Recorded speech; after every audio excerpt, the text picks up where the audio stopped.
بسم اللہ الرحمن الرحیم۔ خلاصہ قرآن پارہ 20۔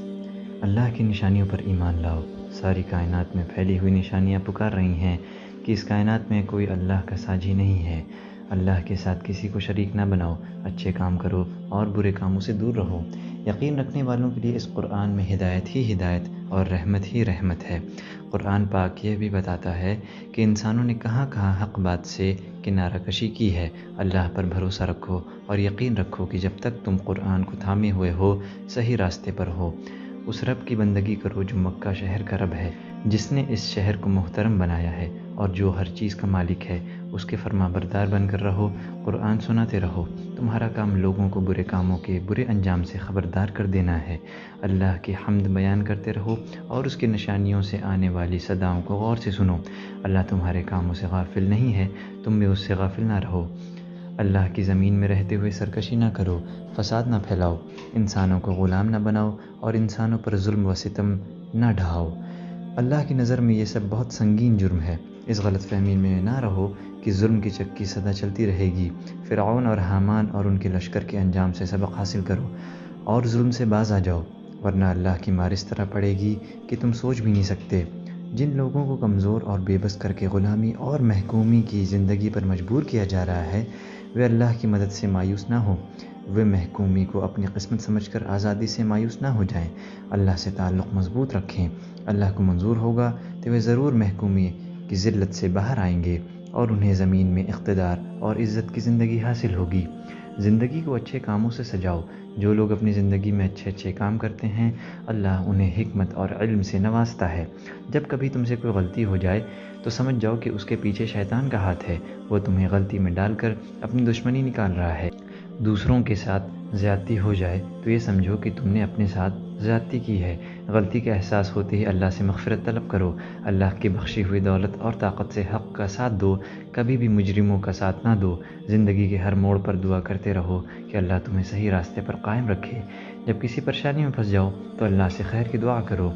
جو لوگ اللہ کی کتاب کا انکار کرتے ہیں اور اپنی خواہشات کی پیروی کرتے ہیں، یہ لوگ ظلم کا راستہ اختیار کرتے ہیں اور اپنے آپ کو اللہ کی ہدایت سے محروم کر لیتے ہیں۔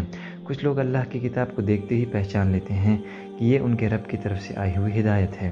ان کے دل میں اللہ کی فرما برداری کا جذبہ پہلے سے ہوتا ہے۔ وہ ثابت قدمی اختیار کرتے ہیں، برائی کا علاج اچھائی سے کرتے ہیں اور اللہ کی دی ہوئی روزی اللہ کی راہ میں خرچ کرتے ہیں۔ بیہودہ باتوں سے پرہیز کرتے ہیں اور اپنے اچھے کاموں کو ضائع ہونے سے بچانے کی فکر کرتے ہیں۔ انسانوں کا ڈر تمہیں اللہ کی ہدایت قبول کرنے سے نہ روک دے۔ اللہ کی قدرت پر بھروسہ رکھو۔ دیکھو اللہ نے ایک پورے شہر کو امن کا گہوارہ بنا دیا اور اسے پھلوں کی منڈی بنا دیا۔ یہ بھی یاد رکھو کہ دنیا میں جو کچھ بھی ملا ہے وہ چند دنوں کا ہے، آخرت میں جو ملنے والا ہے وہ اس سے بہت بہتر ہے اور ہمیشہ رہنے والا ہے۔ اس لیے اللہ کی طرف رجوع کرو، سچے دل سے ایمان لاؤ اور نیک اعمال کرو، کامیابی تمہارے انتظار میں ہے۔ اللہ تمہیں دولت سے نوازے تو سرکشی نہ کرو، گھمنڈ نہ کرو، اپنی آخرت بنانے کی فکر کرو۔ اللہ نے تم پر احسان کیا ہے کہ تم لوگوں پر احسان کرو، زمین میں فساد نہ پھیلاؤ۔ یہ نہ سمجھو کہ تمہیں جو کچھ ملا ہے وہ تمہاری اپنی قابلیت سے ملا ہے، اور یہ بھی نہ سمجھو کہ تمہارے پاس دولت ہے تو تم اللہ کی پکڑ سے بچ سکتے ہو۔ قارون کے انجام سے سبق حاصل کرو۔ دولت والوں کو دیکھ کر دولت کی ہوس دل میں پیدا نہ ہونے دو۔ ایمان لانے اور اچھے عمل کرنے والوں کے لیے اللہ کے پاس جو کچھ ہے وہ اس سے کہیں زیادہ بہتر ہے۔ آخرت کی خوشیاں چاہتے ہو تو صبر اور استقامت کے ساتھ زندگی گزارو۔ آخرت کا بہترین انجام ان کے لیے ہے جو زندگی بھر اللہ کی ناراضگی سے بچتے رہیں، زمین میں اپنی بڑائی کے خواب نہ دیکھیں اور زمین میں بگاڑ نہ پھیلائیں۔ اصولی بات یہ ہے کہ جو نیکی لے کر آئے گا اسے نیکی کا صلہ ملے گا اور جو برائی لے کر آئے گا اسے برائی کا بدلہ ملے گا۔ تمہارے پاس اللہ کی کتاب ہے، یہ تمہاری رب کی رحمت ہے، اسے مضبوطی سے تھام لو۔ انکار کرنے والوں کی مددگار نہ بنو، ایسا نہ ہو کہ یہ لوگ تمہیں اللہ کی آیتوں سے دور کر دیں۔ تم اپنے رب کی طرف بلاتے رہو اور شرک کرنے والوں سے کوئی رشتہ نہ رکھو۔ اللہ سے جھوٹی امیدیں نہ باندھو، نجات کے آسان راستوں کے چکر میں نہ رہو۔ ایمان کا محض دعویٰ کافی نہیں ہے، اللہ ضرور آزما کر دیکھے گا کہ کون ایمان میں سچا ہے اور کون جھوٹا ہے۔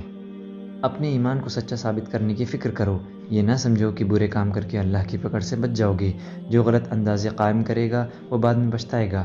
جو اللہ سے ملنے کی امید رکھے گا وہ اس کے لیے تیاری کرے گا، اور جو آخرت کے لیے تیاری کرے گا اپنی محنت کا بھرپور صلہ پائے گا۔ ایمان کی حفاظت کرو اور خدا کے پسندیدہ کام کرو، اللہ تم سے برائیوں کو دور کر دے گا اور تمہارے بہترین کاموں کا انعام دے گا۔ ماں باپ کے ساتھ اچھا برتاؤ کرو، اگر وہ تم پر زور ڈالیں کہ اللہ کے ساتھ شرک کرو تو ان کی بات نہ مانو۔ ایمان پر ثابت قدم رہو اور اچھے کام کرتے رہو، اللہ تمہیں اچھے لوگوں میں شامل کر دے گا۔ اللہ پر ایمان لانے کے بعد اس کی راہ پر مضبوطی سے جم جاؤ، لوگ ستائیں تو صبر کرو، یاد رکھو دنیا کی آزمائشیں اللہ کے عذاب کے مقابلے میں کچھ بھی نہیں۔ منافقوں کا رویہ نہ اختیار کرو جو صرف دنیاوی فائدوں کے لیے ایمان کا دعویٰ کرتے ہیں، اللہ تمہارے سینوں کے حال سے واقف ہے۔ خدا را نافرمانوں کے راستے پر نہ چلو، نہ ان کے وعدوں پر بھروسہ کرو، قیامت کے دن کوئی کسی کے گناہوں کا بوجھ نہیں اٹھائے گا۔ اس دن شیاطین اور ان کی پیروی کرنے والے سب اپنے اپنے گناہوں کے بوجھ تلے دبے ہوں گے۔ اللہ کی بندگی کرو، اس کی ناراضگی سے بچو، وہی رازق ہے، اسی سے روزی مانگو، اس کا شکر ادا کرو، اس کی رحمت سے مایوس نہ ہو، اس کی آیتوں پر ایمان لاؤ اور اس سے ملاقات پر یقین رکھو۔ اللہ کے مقابلے میں کسی کی دھمکی کو خاطر میں نہ لاؤ اور ایمان پر ثابت قدم رہو۔ بدکاری سے دور رہو، رہزنی نہ کرو، اپنی مجلسوں میں برے کام نہ کرو، زمین میں فساد نہ پھیلاؤ، ظلم کا راستہ نہ اختیار کرو، اللہ کے عذاب سے ڈرو، عقل سے کام لو، اللہ کو چھوڑ کر کسی اور کو سرپرست نہ بناؤ۔ جس کو بھی سرپرست بناؤ گے وہ مکڑی کے جال سے بھی زیادہ کمزور ثابت ہوگا۔